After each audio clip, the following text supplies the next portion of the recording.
आपण बनवणार आहोत गोड शिरा। त्यासाठी पहिले 1 वाटी दूध आणि 2 वाटी पाणी मिक्स करून घ्यायचं आणि गॅसवर एक उकळी आल्यावर बंद करायचं। तूप घेतलंय ते टाकायचं कढईत। कढई मंद आचेवर ठेवायची। पाऊण वाटी साजूक तूप टाकले।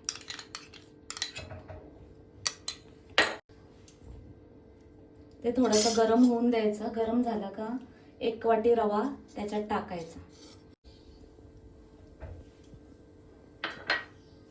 मंद आचेवरच रवा परतून घ्यायचा। रवा थोडासा खमंग वास येईपर्यंत 5 मिनिटं परतून घ्यायचा।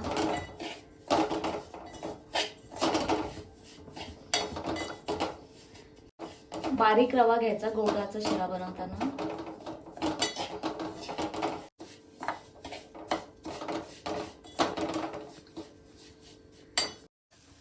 आता आपण त्याच्यात ड्रायफ्रूट टाकून घेऊ।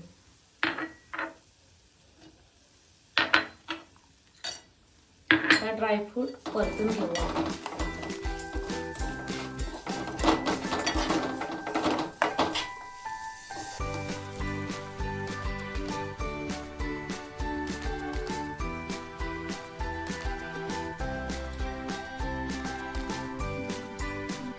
आता आपला रवा खमंग भाजून झालेला आहे। ड्रायफ्रूट पण भाजून झालेले आहे। आता पाणी आणि दूध मिक्स केलेलं मिक्सर ते पाणी आधी टाकायचं।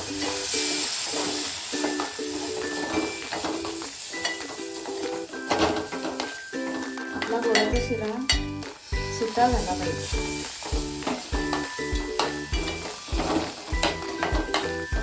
लगेच आपण पाऊण वाटी साखर घेतली ती पण टाकू।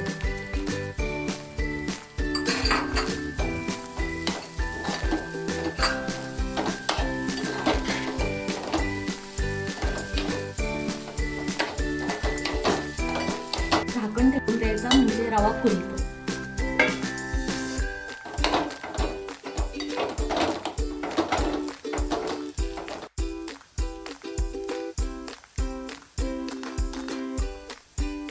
आता आपण वेलची पावडर वरून टाकायची आणि थोडासा केसर 4-5 टाकायचा आणि घालून घ्यायचं।